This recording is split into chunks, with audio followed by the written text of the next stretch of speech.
Welcome, welcome to the College of Complexes.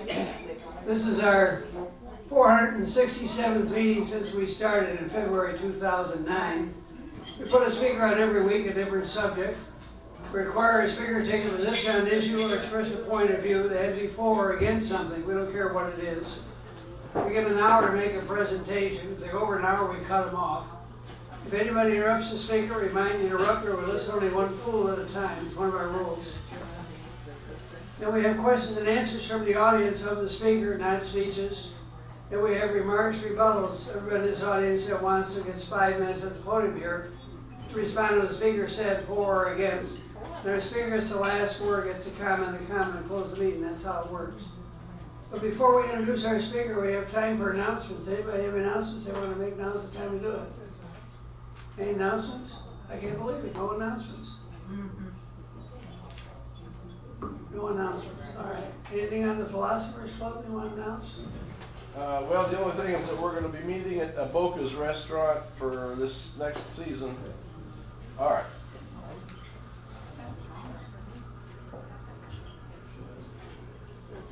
For those interested in the Dallas Philosophers Forum, we'll be meeting this next season from September through May at a Boca's restaurant, which is on the southwest corner of Beltline and Central.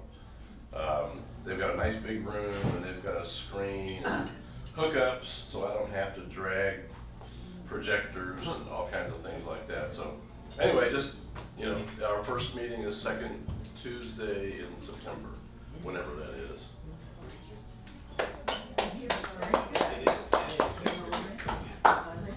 Very good. Our speaker next week is Calvin Bluette. He's a government professor at Cedar Valley College. He's going to talk about our current foreign policy. Will isolate us from the rest of the world. It's on your itinerary. I'm not going to read all this. On August 3rd, the philosophies of time and their respective perceptions. That's Patrick McElroy. He'll be talking about that. It's on your itinerary. On August 10th, why Trump must be impeached. It's his opinion, and it might be yours. Kenneth Williams will be talking about that. August 17th, reflections on the concept of race, racial issues, racial ideas, and racism. That's Jan Lee. She's a PhD in anthropology. She'll be here talking about that. On August 24th, solving the crisis in America today. That's Gene Lance. He's a communications director for the AFL-CIO here in Dallas. He'll be talking about that. And September 21st, on the battle with IRS, Ken Sauter, he's sitting right here. He'll be talking about that. It's on your itinerary. I'm not going to read all this. Anyway, the next open date for a speaker is September 28th. If anybody's interested, let me know. But before, our speaker tonight is Jim Gatewood. He's back there, and he's going to talk about Benny Binion, Dallas Gambler, and Mob Boss. He's a best-selling author and public speaker. We'll discuss his latest book, Benny Binion, The Dallas Vigilantes, and Texas Hold'em Poker. He will show how Benny Binion was a soldier of fortune at the turn of the century in Texas. The fearless decriminalization to control his fate. Tom, they're requesting we turn it down. Turn what down? I guess it's down. Oh. Can you turn the sound down out there? No, they're not talking about that sound, they're talking about us. Our sound. Oh, our sound. All right. Okay. How's that? Does that sound better? I don't know. Can you hear someone me out- maybe, Can you hear me out there? Can somebody angle that speaker a little bit more back this way? The speaker in there, right there. Kind of turn it more towards the front. There we go. Yeah. Let's see if that helps. That's good, that's good. Okay. Anyway.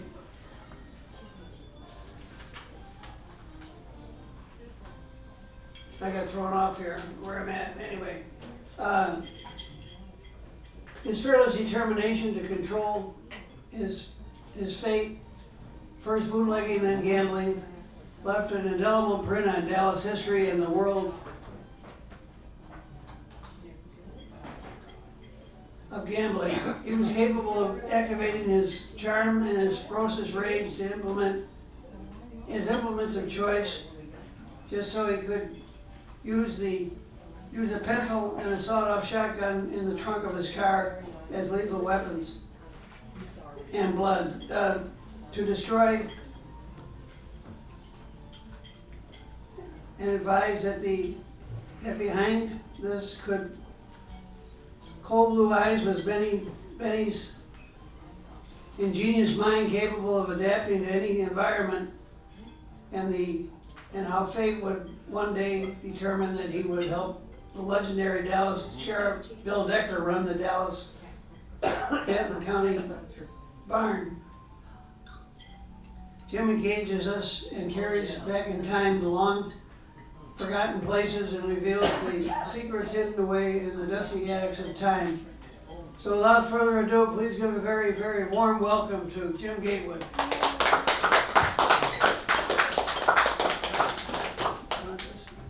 Now imagine, if you can, that you're in your car and you're headed toward Sherman, Texas on Highway 75. You drive for about around 30 minutes and you see a sign that says Van Alstyne City Limits. You slow down and there is a farm to market road, 121, not the state highway, but a farm to market road, 121. You turn right off of 75, you'll be traveling east. You go for about 6 miles and you come to a gravel road intersection that says Brewer Road. You turn to the right, you come through a little wash there. They have a little creek that's dry, but it's forded whenever it's wet. You just drive over it. And you come to an intersection with a road called Binion Road. Now you're at the intersection of Binion and Brewer, and you look off to your right, and out in a beautiful green pasture there is a 2-story frame, white antebellum type home. That's the house Benny Binion was raised in. And it's owned now by a family by the name of Crocker, who is a descendant of the Binion family. And every October, they have a family reunion. There's a big barn out there in the pasture, and they set up some tables. And there'll be anywhere from 90 to 100 people show up that are connected to the Binions. I've been to a couple of those reunions and picked up some very rich stories about Benny. So as I tell you these stories, they are handed down by the family, and of course, they're true stories. They're not fabricated. However, they get so wild, you wonder sometimes if they're not. Now, Benny Binion was raised on this farm. His father would take him to school in a buggy every morning.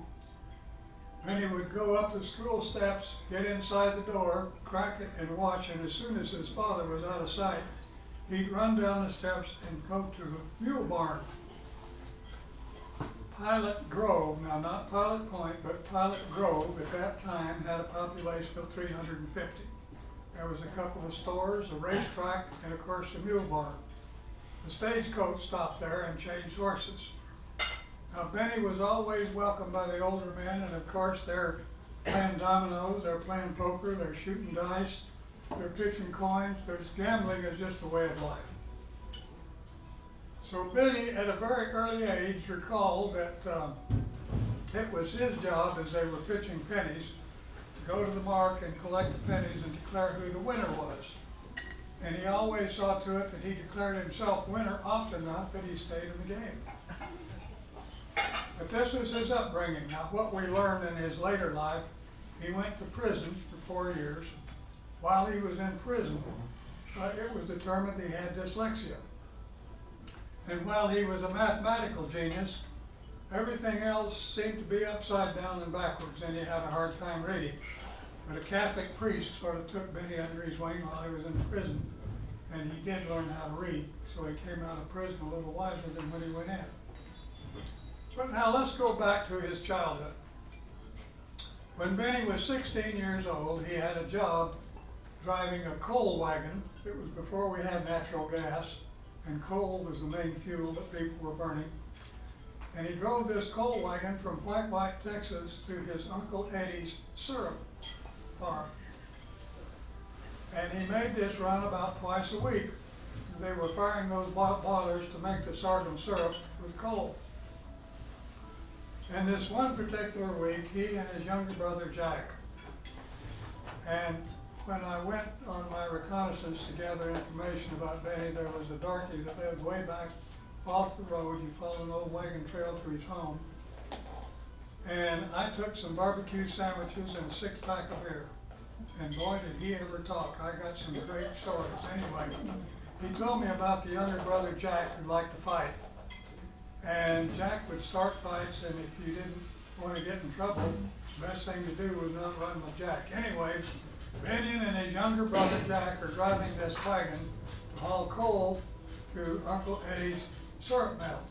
Now they get their coal at the railroad yard at a little town called White, Texas. White, Texas is still there, and everyone there remembers Benny Binion.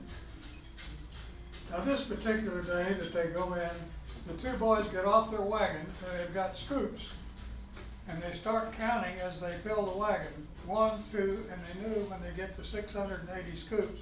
One boy holler 1, the other 2 as they put the coal, shovels full of coal in the wagon. They knew when they got to 648 they had a full load. So they get their wagon loaded and they start for the ice house because they're going to get a drink of ice water. Well, there's a fellow there that blocks their way. He's got on a straw hat with a turkey feather in it. That means he's the cock of the walk. He's whipped anybody in White, Texas that cares to fight him, no holds rules. There was no TV and no night baseball at those times, and to be the cock of the walk was quite a thing.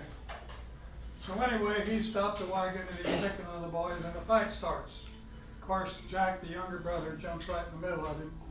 Benny has to help Jack out. And a bartender comes running out and scuffle, and he separates the boys. And he says, now boys, White is a civilized town. And before you start fighting again, we're going to have to get our bets down. So the word went out and the crowd gathered, and of course they're making bets, and they took the boys to the mule barn and they put them in one of those stalls. And it was a no-holds fight, and Benny was outweighed by about 20 pounds. The other guy was 4 or 5 years older. But Benny was pretty good with his fists, and he was holding his own, but finally the bigger fella got a chokehold on him. And Benny realized he was going to black out and lose the fight. So he reaches down in his boot and he comes out with a knife and he comes around behind the guy and he cuts his hamstring. Well, of course that hurts. So the fellow let go of him and he falls down holding his leg and the blood's running out. And one of the bystanders there, a 12-year-old boy, runs to the town marshal's office. He bursts in there and he tells the town marshal, he says, Benny Binion has just killed Fred McLemore. Well, of course, he hadn't killed him, but it looked pretty grim as a bystander for a 12-year-old. So the town marshal buckles on his belt and he starts walking towards the mule barn. Well, in the meantime, Benny comes out and he's washing his knife off in a horse trough there. And there's a troop train that has stopped for water there in White. White is a railroad town. Benny sees the town marshal coming. The train whistles, it's about to leave, and Benny runs and jumps on the back of that train. He gets in there and it's a troop train. It's the Field Artillery 32nd Division going from Iowa and Illinois. They're on their way to New Mexico because they can take their artillery out in New Mexico in the desert there, and if they miss and get a short round or something, it won't fall in somebody's backyard. They're not worried about it. So they're going out there for a little target practice. Well, Benny gets on the train and he gives the conductor $1. That's enough money to get him to Fort Worth. Now the soldiers have got their foot lockers across the aisle there in the cars, and they're shooting dice. And Benny knows very well how to shoot dice. He gets into a dice game, and by the time the train gets to Fort Worth, he's $30 or $40 ahead, and he pays the conductor there so that he can stay on the train.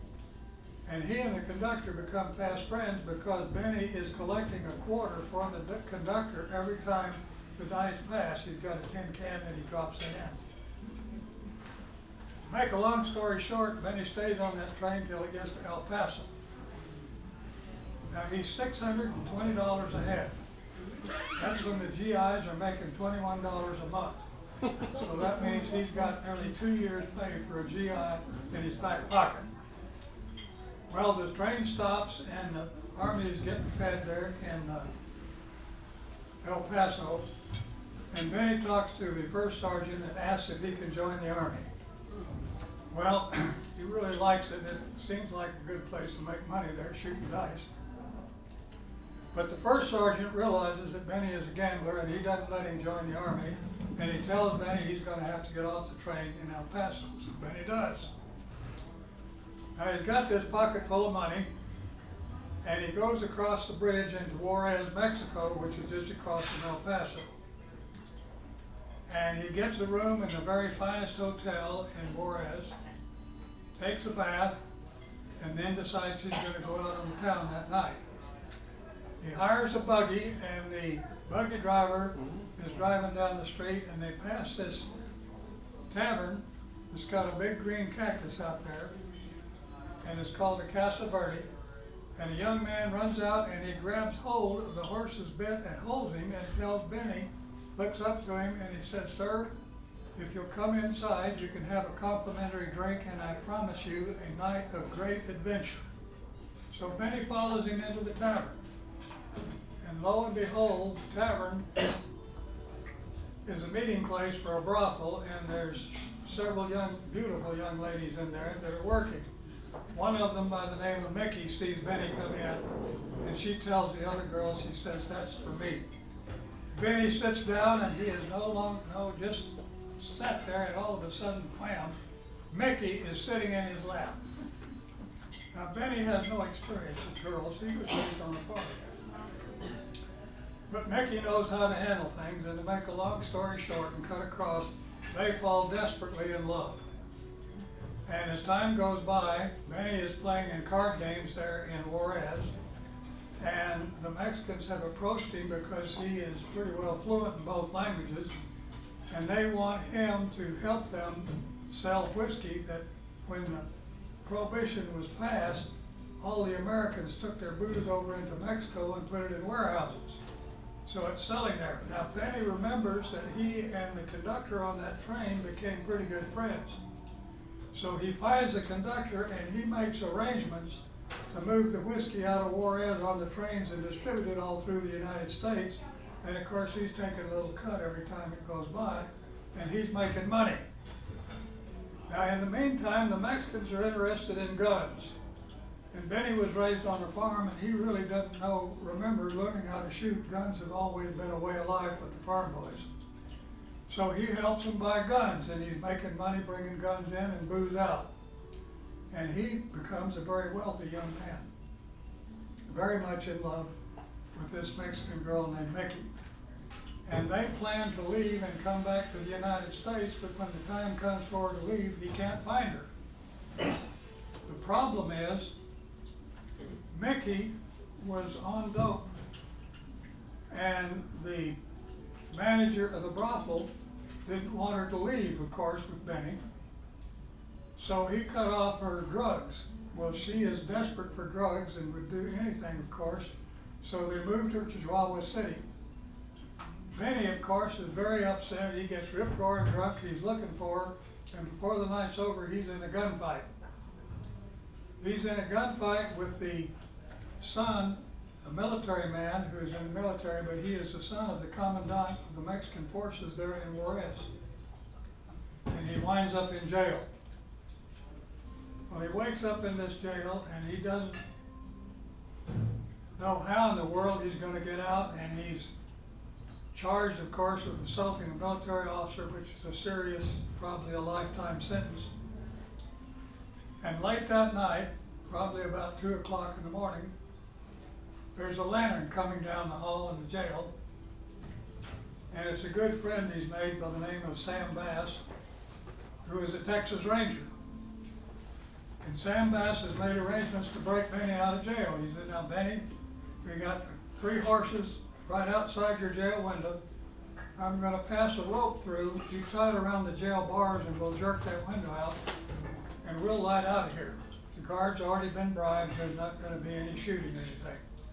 So Benny was broke out of jail, and the Ranger Bass gives Benny a white envelope, puts him on a freight train going to Dallas and says, when you get to Dallas, take this white envelope, go to the marketplace in Dallas, go to the Savello Fish and Oyster Market downtown Dallas. It's a white building, New Orleans style, with a balcony. So Benny rides the freight train to Dallas. He gets off, and he finds the white building he was told about, and he meets Joe Savello. Now, Joe Savello is our mafia boss, or was our mafia don here in Dallas for many years.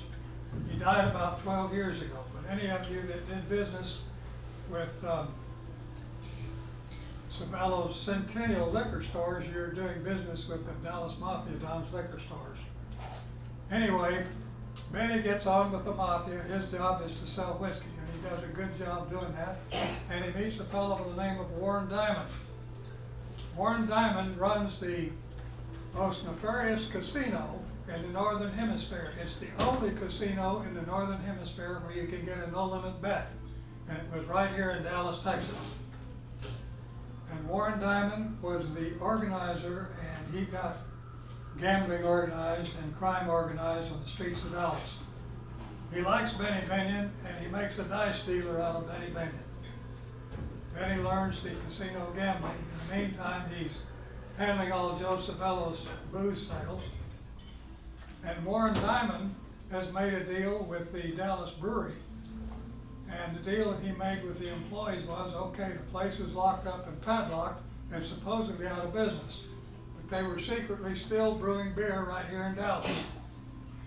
And Dallas was consuming right at 500,000 barrels of beer a year. They were able to produce it at $5 a barrel. And when they sold it by the drink, which is what they did, they got $45 a barrel. It was a very lucrative business, and Benny Binion was right in the middle of it. Now, in 1932, Warren Diamond called a meeting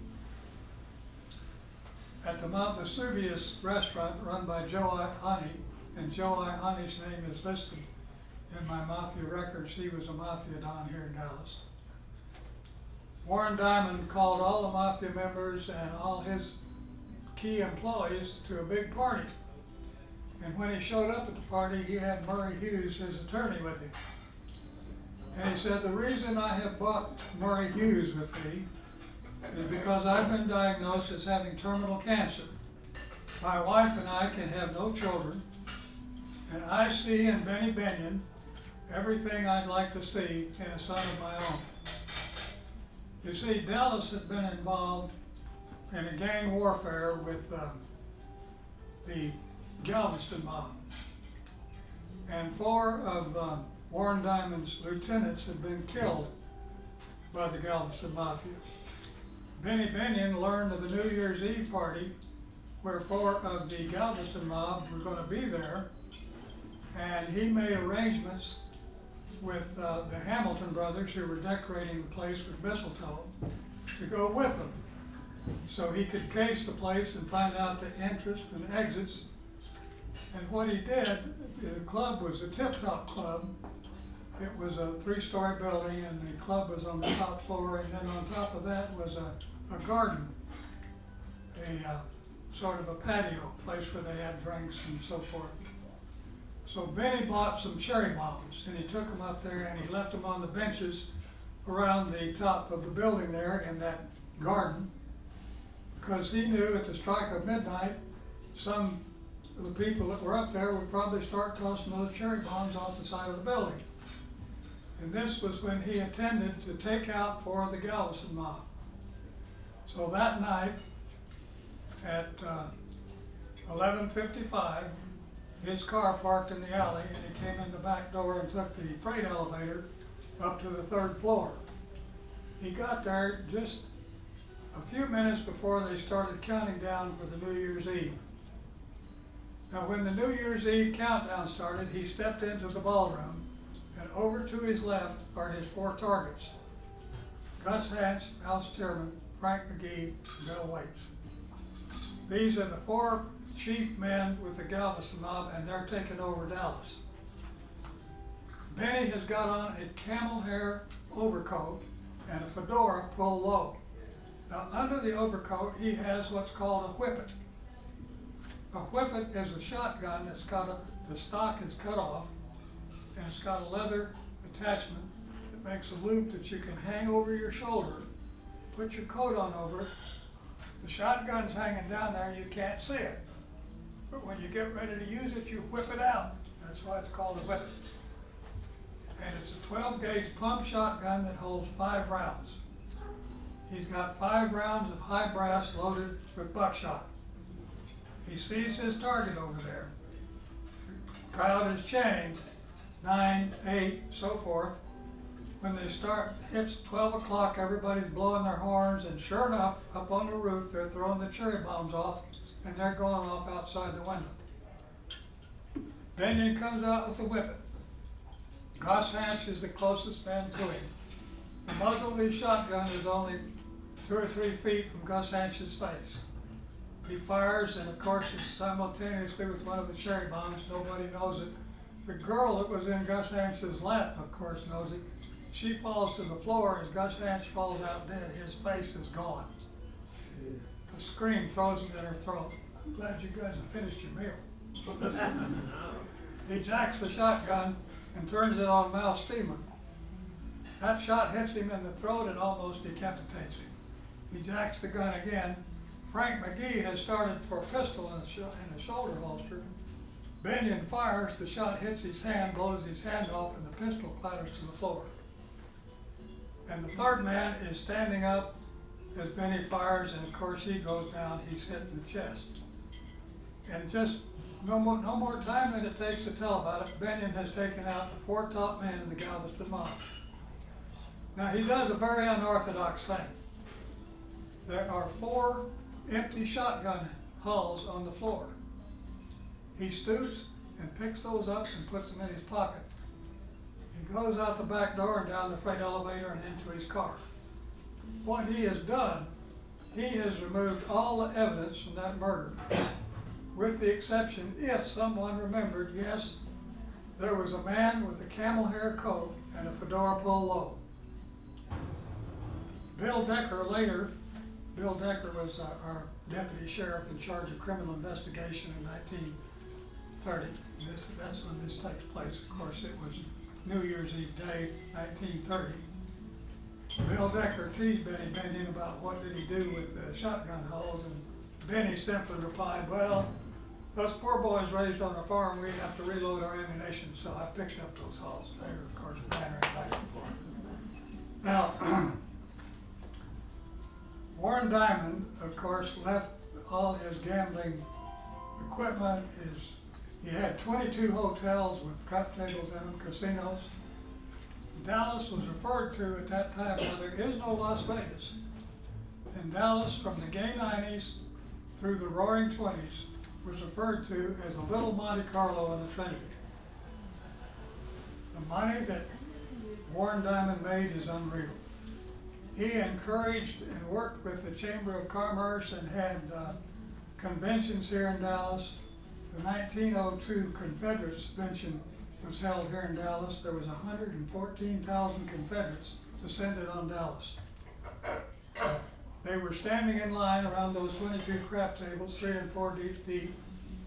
And after they left and they counted the money, now this is in 1902 when a dollar is worth a lot. But they had cleared over $600,000 from that convention. Warren Diamond realized that to make Dallas a convention center was important, and believe me, they did. All the major conventions in that period of time were held in Dallas. Dallas was a place to go. You could gamble, take a drink, and get laid, and that's what these conventioners were after. So things were going good for Benny Binion, but in 1938, the biggest drug bust in the history of Texas went down right here in Dallas. Joe Savella and his 3 sons were arrested and put in jail. Sheriff Decker called Benny Binion and said, Benny, come over here. Said, I need to talk to you. Now these 2 men are good friends. and they banter back and forth all the time. Benny said, well, are you gonna arrest me, Bill? And he said, well, I don't know. He said, come on over and we'll talk about it. Anyway, Benny goes over, he knows he's not gonna get arrested. They go up to the 4th floor of the jail kitchen, they're having coffee. And Decker explains to Benny, and he said, Benny, you're on the spot. He said, Joe Savella and his 3 sons had just been put in jail. He said, we've got the drug situation here in Dallas. Incidentally, at that time in Dallas, we had the nefarious distinction of being the murder capital of the Southwest. We had more people murdered in Dallas in 1938 per capita than any other city in the United States. So anyway, Decker and all the lawmen want to get the mafia out of Dallas. So Decker is telling Binion, he says, now Joe Savella and his 3 sons have been put in jail, and you're in charge of the Dallas underworld. We all know that. But you're our racketeer, so we get along. But the mafia is going to try to come back into Dallas, and what I want you to do, I want you to help me keep the mafia out of Dallas. Now you help me keep the mafia out of Dallas, and in turn, you make a list of all your gambling competitors here in Dallas, and I'll run them out of town. These 2 men did control Dallas. On the back of the book that I have out there, there's a cartoon that was drawn by one of the Dallas Morning News artists. And it shows a gambler looking out a window, and he's telling a policeman to get lost. The gamblers did run Dallas during the 1930s. They got elected, when Benny Binion left Dallas, and he left Dallas because he bought a place in Las Vegas, but he told Bill Decker when he left, he said, I've been paying the mayor of Dallas, who was R.L. Thornton, $60,000 a year. I've been paying each city councilman $20,000 a year. And I can get a casino in Las Vegas much cheaper because I don't have all that payout. And he said, Decker said one other thing. At that time, Benny's father was put in a sanitarium and not expected to live, and Benny asked Decker to go by and check on him every now and then, which he did. But Benny told Decker this story. He said, we've got a Dallas city councilman by the name of Felix Washburn. And he said, I've been paying each city councilman $20,000 a year, and Felix Washburn called me and said he didn't get his $20,000. Well, I knew he did, but he was hitting me for another $20,000. If I didn't come through with it, he'd smell the apple cart. So I agreed to pay him. I hung up the phone and I hollered at my driver. I said, Cleto, do we have any of that counterfeit money left we took off that guy in Chicago? And we paid Washburn with $20,000 worth of counterfeit bills. And what he's telling Decker, he said, now I want you to watch, and if his wife gets in trouble passing queer money at the grocery store, I want to hear about it. But anyway, you had to get up early in the morning to get ahead of Benny Binion. But when Decker asked Binion to help him keep the mafia out of Dallas, the mafia on 3 different occasions sent a crew of hitmen to Dallas to kill Binion. And on 3 different occasions, the FBI, who had wiretaps going, warned Sheriff Decker. Now this story I knew about that, but the story I'm about to tell you about their shoes comes from a fellow named Jack Hickman, and he was the dentist for Dallas County Jail. And he and Bill Decker were good friends.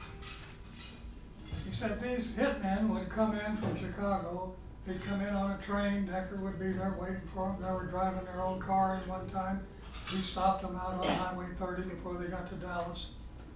They even flew in to Love Field one time, and he was right there to take them. He'd pick them up, take their guns away from them, put them in jail, and take their shoes. And he wouldn't give them their shoes. And he'd put them back on the train, the plane, however they got here, give them their car back without any shoes. Well, this, of course, just made the Chicago mob furious. And they were going to get Bill Decker. Of course, they never did. Anyway, the deal that Decker made with Binion was, you help me keep the mafia out of Dallas, and I'll run your competition out of town. Now, Binion had the word put out on the street. And the word was, if you're a drug dealer, if you're gonna continue to do business in Dallas, you're gonna leave in a pine box. Either quit doing business or get out of town and do your drug business somewhere else.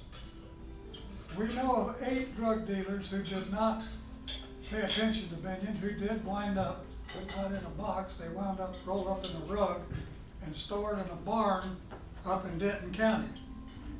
And that barn was on property that was owned by Warren Diamond. Now, what happened? These Texas Rangers, well, one of them, M.T. Gonzalez, and we have a book about M.T. Gonzalez back there. M.T. Gonzalez had a rifle belt that was 17 caliber. Now, 17 caliber is a very small bullet. It's smaller than a .22 rifle. And the purpose of this bullet was he and Frank Hamer would set up a sniper's desk where they knew that the drug deals were going to go down. And Hamer would watch through binoculars and he would describe the situation and he would identify the drug dealer. Now the drug dealer had been warned to get out of town. And here he is doing business. So when the money changed hands and it was a for sure deal, M.T. Gonzalez would take him out. The small bullet always hit him in the head. It didn't blow the head up, it just made a small hole, not much larger than an ice pick, but it was deadly. Now there was always a follow-up, a backup on this. The Wimberley Carton Funeral Home was in on the deal, and they had an ambulance that would show up immediately. 2 men would get out, they'd jerk out a gurney, put the dead body on the gurney and drive off. These bodies would embalm so that they didn't sour. They were rolled in the carpet. And when they had 3 or 4 of them, they would ship to this barn up in Denton County. Now the way I got this story, I was speaking to the Grapevine Historical Society. And a man came to me and he asked me, he said, Jim, what do you know about the 8 bodies in the Denton County barn? And I said, I don't know, but I'll find out. And I did my police work and that's the story that developed. The Sheriff Fry in Denton County called Bill Decker. They found the bodies. They called Bill Decker and they said, we think that we don't know these men. Would you send a couple deputies up and try and identify them? So Bill Decker and a deputy by the name of Ed Castor went to the barn and they did identify the bodies. They were drug dealers from Dallas. So Decker gets back on the phone to Sheriff Fry and tells him not to worry about it, said I'll take care of the paperwork and everything. Then he gets hold of Benny Binion and he says, Benny, you got some trash up there in that barn in Denton County you need to clean up. Well, Benny knew what he was talking about, so if you can imagine then, the next moonlight night, these 2 Texas Rangers go up to Denton County. Now they're building a farm to market road not too far from this barn. They take these bodies and lay them in the bed of that road and they crank up the big machinery they've got there and cover them with dirt. And those 8 bodies today are in a farm to market roadbed up there in Denton County. They'll never be seen again, never be heard from. But that's what happened to the drug dealers. Now, a caveat to this story, to show you how influential Benny Binion's word was on the street. In 1939, Benny Binion had a beautiful Palomino stud named Desert Gold. He entered him in the 1939 Texas State Fair horse show. Some vaquero, a Mexican rider, rode that horse right out the back gate of the fairgrounds. It disappeared. Benny Binion calls Sheriff Decker, tells him his horse been stolen, he wants him to help him. 3 or 4 days later, Benny Binion, W.O. Bankston, and of course Sheriff Decker are having coffee in Decker's office. And Binion is giving Sheriff Decker hell. He said, Decker, you couldn't track an elephant in a 4-foot snow. Where is my horse?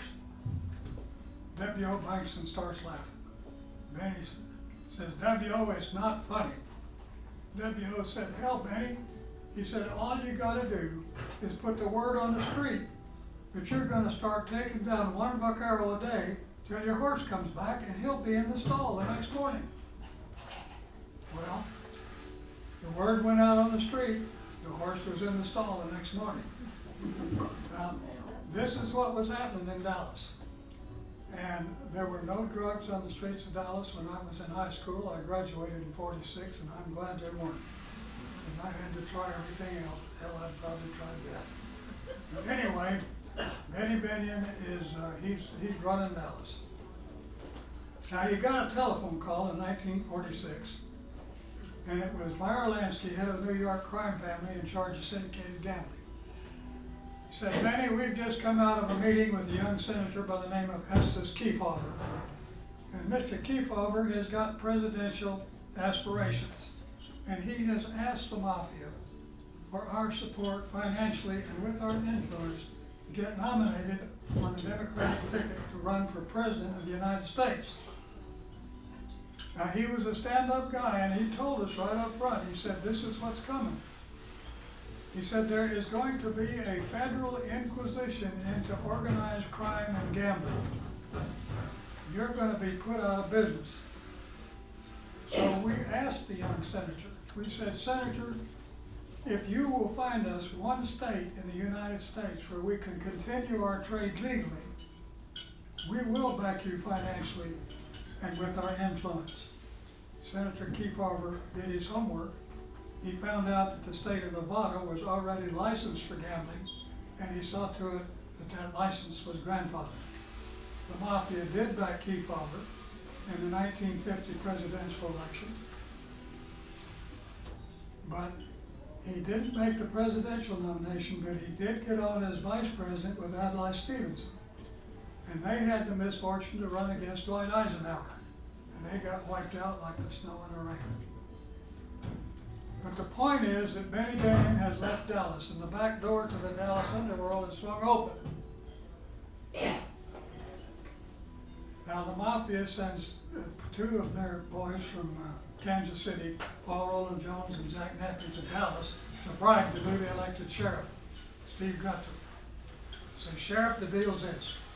You get $50,000 up front. You get $5,000 a month. We will guarantee and underwrite you can be sheriff of Dallas County as long as you want to be. All you have to do is turn your head and look the other way when it comes to gambling, prostitution, and narcotics. But the newly elected sheriff, Steve Guthrie, who was an ex-Dallas policeman and a World War II veteran, turned the tables on these mafia chieftains. He bugged the meetings. As a result of this, these two men were put in jail.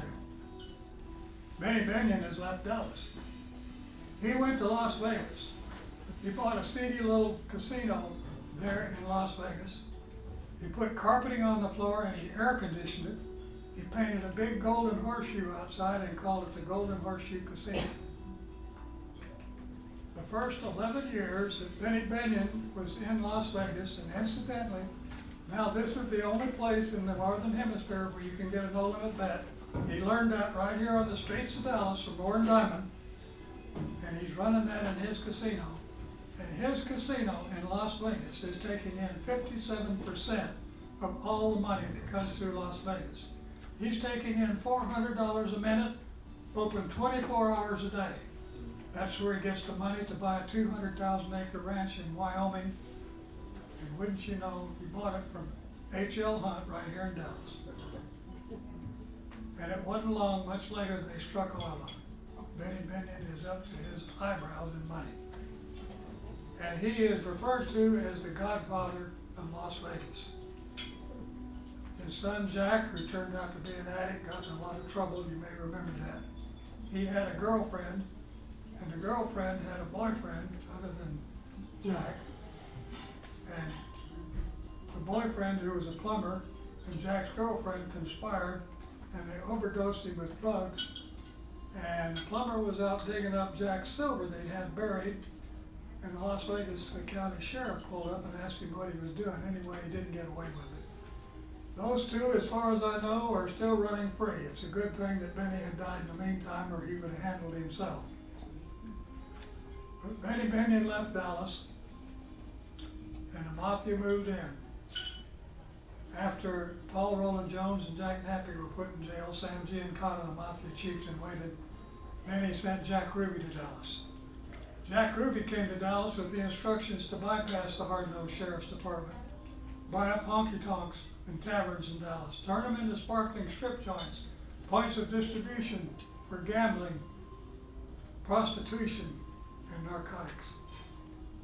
They came to Dallas and their business is good. Their business was so good, they built their own bank, the Merchant State Bank here in Dallas.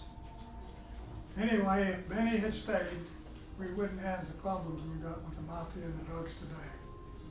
But he's gone. It's a great Texas story. I'm glad to have it inside the page of that book. And his family and his kinfolks gave me the stories. And as you read them, they're pretty wild, but that was Benny Binion. I want to thank you so much for having me. If you've got any questions, I'll try and answer them for you.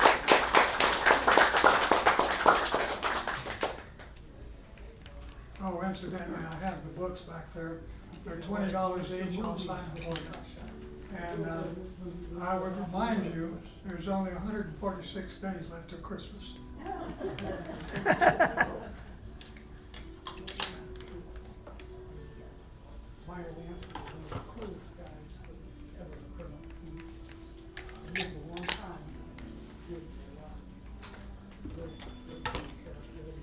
Hello, Jim. I heard you're gonna teach at, Richland College.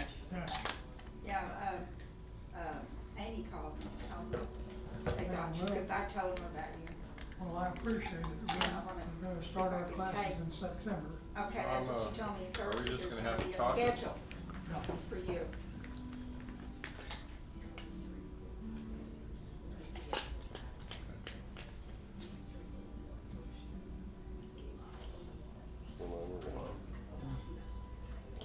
Yes, I have 10 books published now, and it covers Dallas history. Well, whatever happened to Bill Decker? Bill Decker died in 1971. He died in bed. He was sheriff of Dallas for 21 years. Do we have that turned out? So popular, nobody ever opposed him. Hmm. Wow. It sounded like you mentioned somebody named W.O. Bankston. Yes, Okay, it seems like, did he own a car dealership or? yes, ma'am. W.O. Bankston came to Dallas in 1931 as a hobo on a freight car, 16 years old. Bill Decker picked him up. It was snowing and cold in the freight yard, and Decker took him and let him spend the night in jail and fed him and got him a job working for Ford Motor Company. Now, W.O. Bankston walked from Ford Motor Company. He was staying at the Below Mansion. It was a funeral home there. Battery?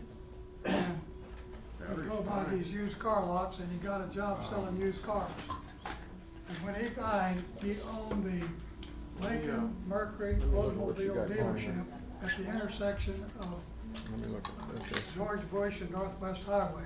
His son Jimmy sold that business for $98 million. Jimmy married Miss Texas, and in their prenuptial agreement, she was to get $1 million for each male child that came to the marriage. Last we heard, she'd had 7 sons. We don't have any power to this. Well, that's a deal, but I don't understand why. We don't need that, Mike. If you got a question, I can handle it. Well, you're doing pretty well there. So what's the mafia doing now? Here, hold it. Making money. You mentioned Centennial Liquor. Is Siegel, anything with Bugsy Siegel? Well, Bugsy Siegel didn't get involved in Dallas. He did stop at the top of the Hill Casino, and that's where he got the plans for building his Flamingo Casino here in Las Is Vegas. that his liquor? Is that his liquor?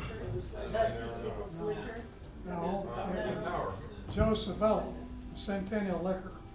Joe Savello. Do you ever work with various universities like SMU? No, but I'd like to. Yeah, they have quite extensive library in the Okay, history we'll of work it Dallas like and all. I wonder if they have like one person in charge, or do you know? I don't know. I haven't been able to penetrate that. Jim, can we get you back at the podium there, lectern? Pardon? Well, Can we get you back on camera? That's working out. It's, I'd appreciate it if we could. Okay. Questions and answers. Do you know anything about the restaurant called the Blind Lemon? Somebody told me when I first moved to Dallas, I lived a few blocks from that restaurant, and some neighbors said, "Don't go in there, that's mafia." The Blind Lemon. Yes, what that blind means, that goes back to prohibition. And when you went into one of the, they call them blind hogs, blind tigers, and of course your blind restaurant, you'd go in and there would be a panel, and then you'd have your bar right under the panel, so you couldn't see the barkeeper. And he couldn't see you, but he could hear you, and you'd order whatever drink you wanted, and he'd shove it under there. That's why they call it the blind. That's what they're talking about.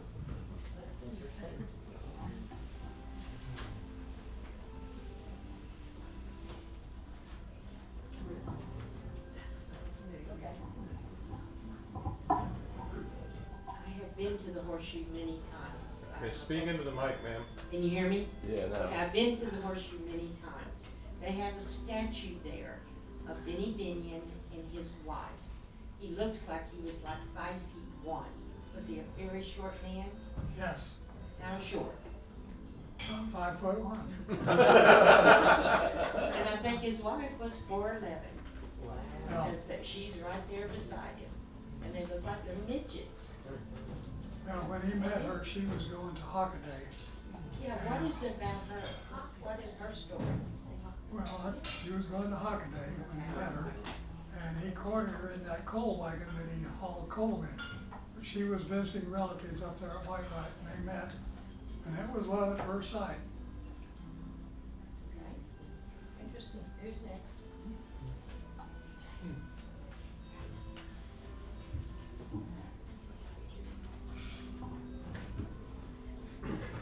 So, can you talk about the current families who kind of run things here in the Dallas area? Well, there's no Binion family here in the Dallas area, but Benny's oldest daughter, Dorothy, overdosed with drugs. And of course, Benny's son, Jack, was overdosed with drugs. And it's ironic because Benny Binion was very much opposed to drugs. That's how he lost the love of his life in Mexico. And of course, the children just took the flip side of it, I guess. But he's got a son named Jack that is still alive and running. Well, he sold the casino they had there in Shreveport or in Bossier City.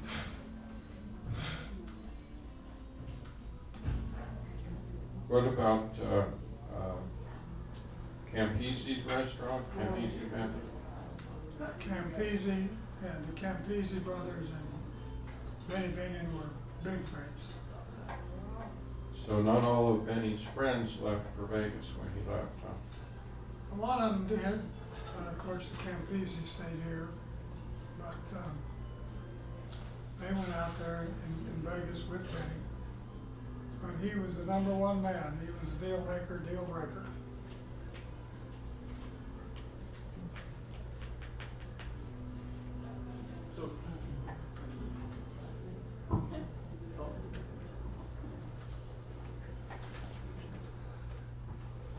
Yeah, I guess we know that still drugs still go on in Dallas. What about gambling? Is it syndicated by the mafia still? Well, the mafia is doing well here in Dallas. The number one killer of our citizens under the age of 40 is drug overdose. We've got a real epidemic of drugs going on. In our church alone, there's been 3 youngsters that have killed themselves overdosing. So that you're saying that's all mafia connected? Yes. So- You've got to realize there are 3 political parties in the United States. The Democrats, the Republicans, and the Mafia. Ross Perot would have run for president of the United States, except the Mafia threatened to kill his daughter.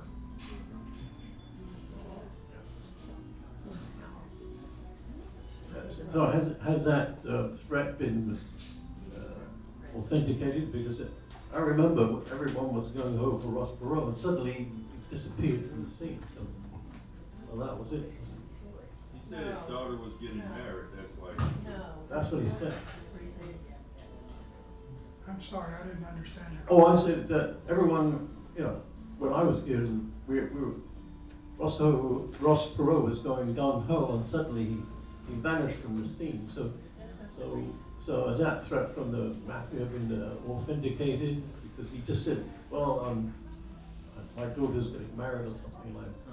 I'm going to be too busy or something. So he gave an excuse, in other words.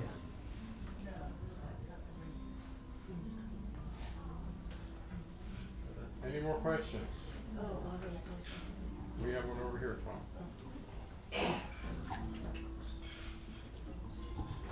You were saying Dallas was the murder capital of the world. What year was that? No, it's not in the world. Murder Oh, capital. okay. United Murder States, capital, the paper read murder capital of the Southwest. Southwest. There were more murders per capita in Dallas in 1938 than any other state. Goodness, really? And they laid it right at the feet of the drugs. We had a real epidemic of drugs in 38.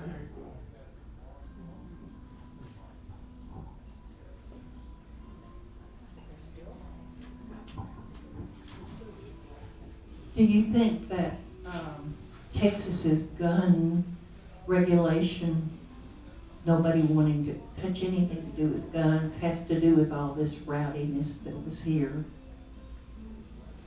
That the guns were all over the place, and it was a very rowdy place. I'm not understanding your question. She's anti-gun. Pardon? That's an anti-gun question. What I'm asking you Well, is, of course, I'm a life member of the National Rifle Association, qualified expert, and I think that if we had more people carrying guns, these people that are wiping out school children would get hit first.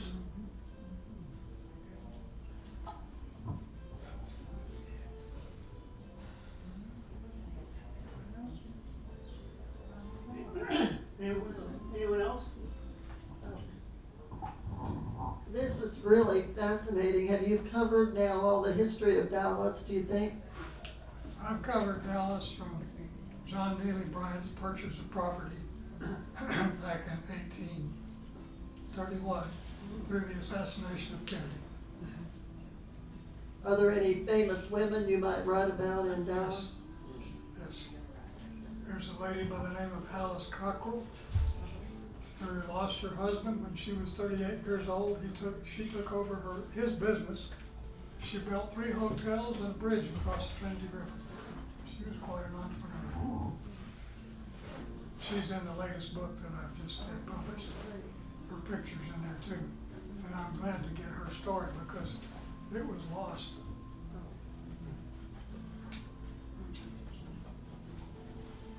Are we out of questions? Anyone else? If we're out of questions. I guess we're out of questions. You get to sit down.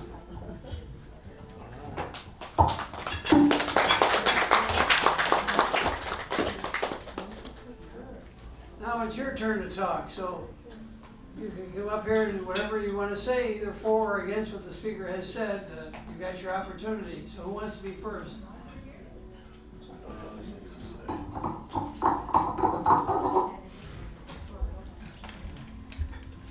I have to agree that that was a very interesting story, and you know, the way Jim has delved into the mafia and the way they operate around here makes for some very interesting reading. I've read at least one of his books, maybe a couple, and it is quite interesting stories. But the question that I'd like to raise is, how long are we going to let the mafia run things? It appears that, from what Jim has shared, that the mafia basically ran Dallas. You know, when the sheriff, the top law enforcement official of the county, is in cahoots with with the mafia. I understand there's a trade-off there. You know, you get some good, but you got to leave, a spot for the mafia to operate. Why can't we get rid of the mafia?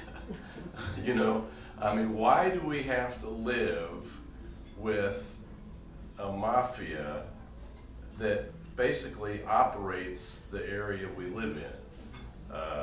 And I don't know, I'm not sure what the answer to that is, but I'm raising the question anyway.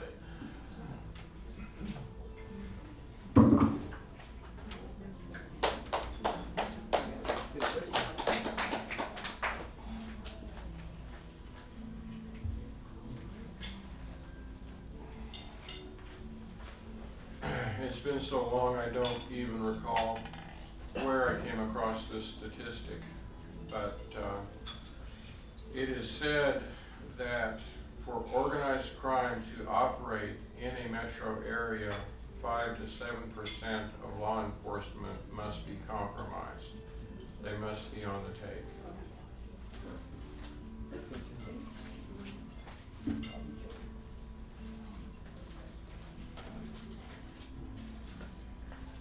And note House of the Rising Sun playing on the music.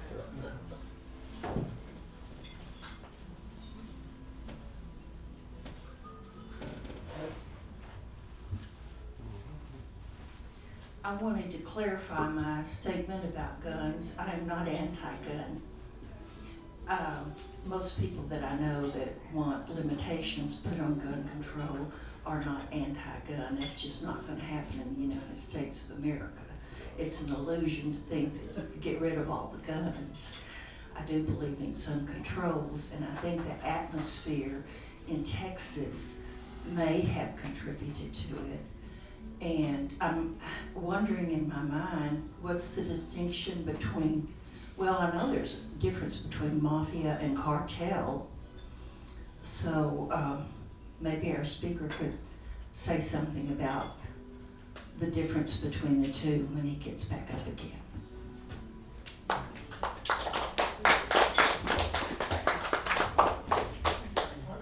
Anybody else? I can go twice.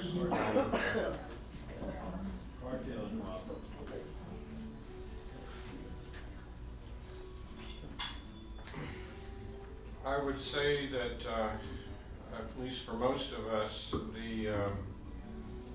the mob is not as visible, doesn't really stick out in public as much as MS-13. There have been a lot of murders in the Dallas area done by MS-13. And law enforcement and the media are not really being honest with you. A lot of these supposed suicides off the high five, there was a whole series of those. Those are MS-13. How they recruit members is a new member has to murder someone to become part of MS-13. So it's kind of, you are the potential victim. And they've taken out cops in Dallas, they've taken out judges. And one of the things, there's been several times I've been in proximity when there's been MS-13 activity. One was a dual purported suicide off the high five. The other one was a meeting we used to have called the First Saturday Sidewalk Sale, computer sale, that we used to have down underneath the expressway, Will Rogers. And I was just leaving when apparently an MS-13 some members opened up with an Uzi on the crowd there and just sprayed bullets, and they killed one vendor. They hit him with a bullet in the head. And I actually saw the vehicle fleeing. I had somebody else in the car with me. It's really kind of strange because I thought I recognized that vehicle from the other incident. So anyway, they're active here, and I guess one of the arguments maybe A. Sheriff Decker would have, where they figure like Binion, was that there would be some kind of order being kept. Well, we don't really have that order when you have gangs like MS-13 operating, because I don't think they're mob controlled. I think they're a different element there. I guess that's my comment.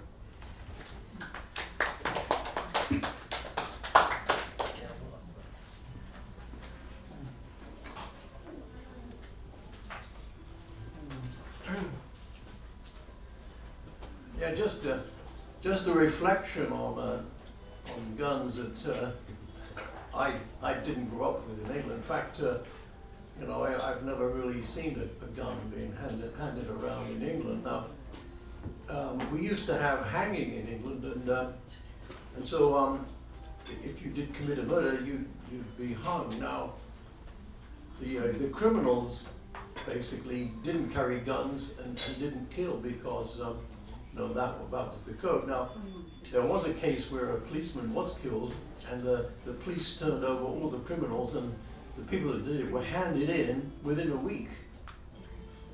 And so it's a culture, that's the culture I grew up. Now, when you have a culture, because the Second Amendment, which again was badly drafted and is very peculiarly written, which permits everybody to run around with guns and anything they like, then you're bound to have, lots of killing. Now, yes, the opioid crisis is bad. I believe the number of like 70,000 a year die with opioids, whereas gun deaths I think are around about 40,000. In fact, the alarming thing is that I think the deaths of children over guns is something like nearly 20,000 a year. So it's just not criminals, it's really this kids killing kids and parents killing kids and other people killing other people. It really is an epidemic. So I don't know, I don't think handing out guns to protect other people works, because I think when people get emotional, then the first thing they do is pull out their gun and start shooting people. They don't stop to think about consequences or anything else. In the heat of the moment, people go crazy, especially with things like road rage. You know, I was in a road rage incident, and this because you know, I did something that this car didn't like, and he was following me. And so luckily there's a police station not far, so I drove to the police station, and you know, that was it. He didn't follow me to the police station, but yeah, it is alarming, really. And of course, you know, those who love guns die by the guns. And the fact of the matter is, with guns, most of it is you buy a gun, and the most probable thing you're going to do with it is commit suicide with it. And because most of the 40,000 deaths are in fact suicide. Anyway, you know, as for the mafia and so on, I mean, there will be criminal gangs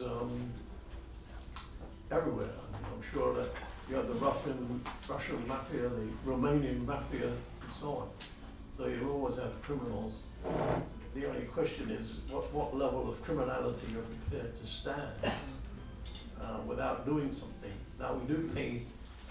Now in England, of course, we got rid of 20,000 policemen because we had to cut back our spending, like this austerity rage that we had in the Western world, and I've never would have dreamt that we'd have cut back the police force as much as we have. And of course, what we've seen, of course, is crime go up in London and everywhere else.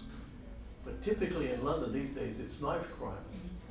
People don't have guns, but they go around stabbing each other quite a bit. But even so, the death rate is nowhere near here. Nowhere near. So anyway, but anyway, Jim, it was another interesting talk. It seems like I'm wondering if there are any very colourful characters that run around controlling things in Dallas today. I suppose probably if there's mafia running things, there must be a mafia kingpin in Dallas. And one wonders what the FBI is up to when this is all going on. Is this just another case of, okay, there's going to be gangs, so let the mafia have their piece of it, sort of thing. I have no idea. But you know, for honest, hard-working people, I mean, obviously crime puts up the cost of living, because actually you know, making money with illegal product. So the question is, as John's just said, how much do we take before we do anything? Is it anyway, so I won't say any more, just some of my reflections.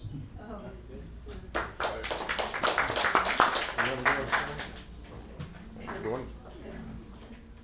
Calvin, okay, I'm gonna go one more time. John will get me out of my chair. Oh, okay. I didn't do that deliberately. That's okay.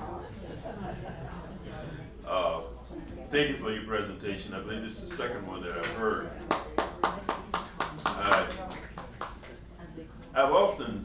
I didn't grow up in Dallas. I grew up in the Piney Woods, Jasper County. And all communities have their illegal operations, whether it's dry county, bootlegging, and all that stuff is already there. And just because they abolished the law prohibiting the manufacture and sale of liquor in the United States, the customers didn't go away. So they operate on supply and demand too. And that's why they're still here, is the demand for the service. And the thing is, you kind of helped me, I didn't never reflect on it, but I always considered Dallas a unique city in kind of a negative way. It was controlled by the Citizen Charters Association, very much controlled. They selected people to run for office and they always won. I believe Mayor Wes Wise broke that. He beat one, and it hasn't been the same since. And actually, the Dallas Citizenship has become, it seemed to be a good organization now. And I wondered because when I moved to Dallas in 1970, I grew up in the country and I was always taught to speak to everybody. You didn't have to know them, speak. That was their human being, and they do reserve this. But you speak to people in Dallas, they looked the other way. And so I think part of the situation, the mafia operation, the casino type things that happened in the history of Dallas may have had an impact on it. And the other strange thing is this, how powerful the church has been in the city. And the church is supposed to be all against all those kinds of things, but we had a hard time getting the lobby here, not the lobby, but the thing, horse racing, we had a hard time getting that. Years ago, Galveston used to be wide open, and in the early 60s, they knocked that out. And since that time, they've been trying to make Galveston a Las Vegas, but they haven't succeeded. The religious people has enough power to prevent it. So I guess some of the things I'm seeing how people are like that. When people are controlled, they are strange, because being controlled by someone make you feel helpless and anything else. On the gun thing, the United States, I'm not saying the United States government, but Americans is the largest gun merchants in the world. And they sell guns to people that use them to shoot us at war. And I think that's terrible. So some of that is just built into people. They don't care, it's greed, as long as they get what they get, and they don't care how that affects people. So you kind of opened my eyes, because I hadn't heard it. Thank you.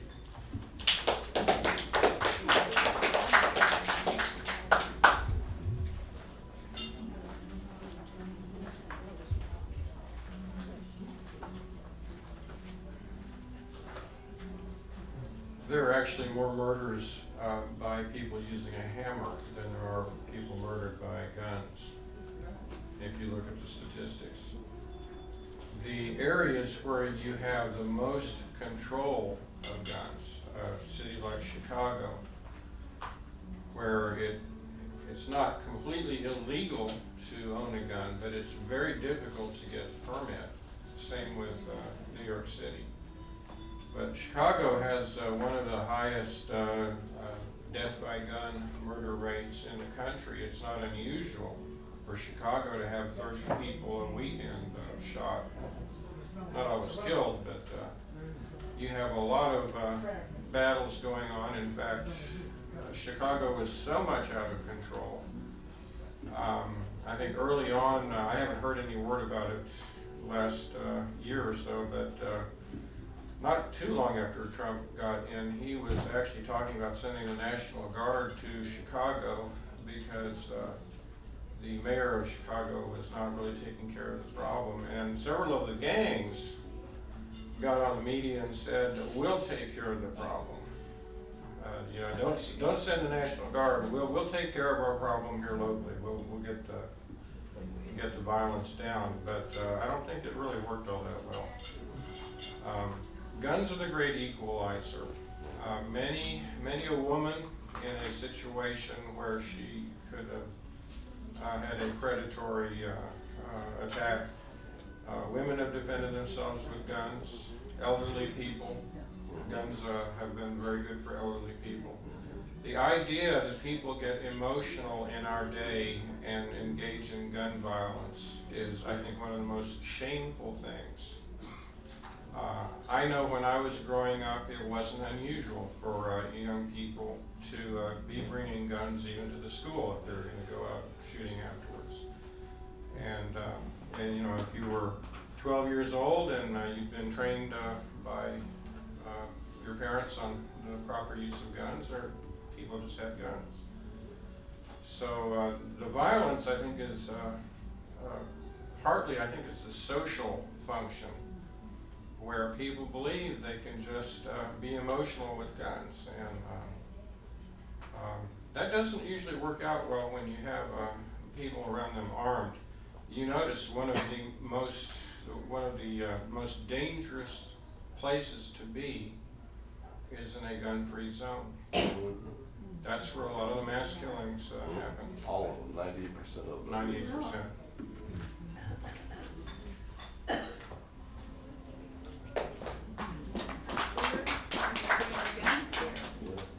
Are you going to defend Come Chicago? on. I guess I'm the last one standing. I want to thank our speaker. I think he did a great job here tonight. Got us all thinking that it's good to have the history of where you're from, and the history of Dallas is quite illuminating. I'm from Chicago. That's the city we were just talking about, and I lived there all my whole life up till the time I retired. Then my wife said the neighbors are noisy, it's too cold, we ought to move, so now I'm in Dallas. Been there for 12 years. But anyway, Chicago has its problems, and a lot of the problem, I wrote to the governor here in Texas about it. It was, you remember on the Santa Fe, Texas, when they got killed, there, all those kids? Yeah. And if you remember, it was a miner that had a hold of a gun and he killed all these people. So when I grew up, you had to be if you were a minor, you couldn't own a gun. You had to be 21. Then they reduced it to 18 because of the military. You serve in the military, you should be able to have a gun. Now anybody can own a gun. So to me, one of the solutions to limit a lot of deaths and a lot of problems would be that a minor can't own a gun. If a minor can't own a gun, you'd have to be 21 to own a gun. And when you have an exception for that, if you were in the military, served in the military, you could own a gun then. And you could also, another thing, you need to put, if you own a gun, you ought to be required to secure that weapon so no one else gets a hold of it and uses it on someone else. So if you're an owner of a gun, you should be able to secure that weapon and make sure that no one gets a hold of it. And if someone does get a hold of it, there's some responsibility on your part for them getting a hold of it. And that would, to me, solve a lot of problems in our country for all these murders that we have, especially these school shootings. And that would do a lot to defuse the problem we have.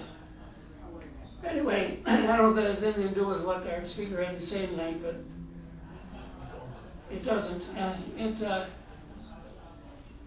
I grew up with Tony Accardo. He was a mob boss in Chicago. And he had a house in River Forest. I used to ride by it on my bicycle every day. And I delivered newspapers near there.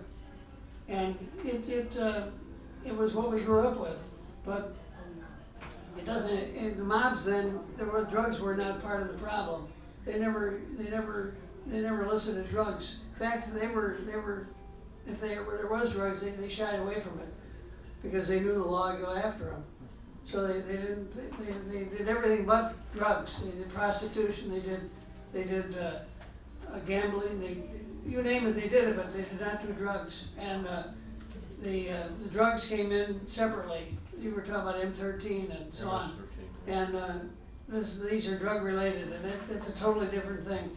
And the mobs are not involved in that, at least to my knowledge. No, they weren't. Anyway, I gotta thank our speaker again. He did a great job. And we'll give this back to him. He gets the last word. He gets to comment on the comment and closes the meeting. Come on up here. Jim, you're on. You're on, Jim.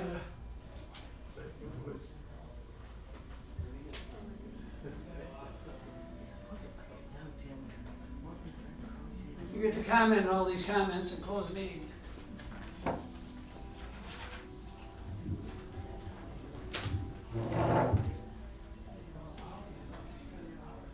Well, my thought is this. We do have the mafia among us, but still this is the greatest place in the world to live. We're so fortunate to be here instead of some of these third world countries. And I want to thank you so much for having me. I'm going to go sit with my books now.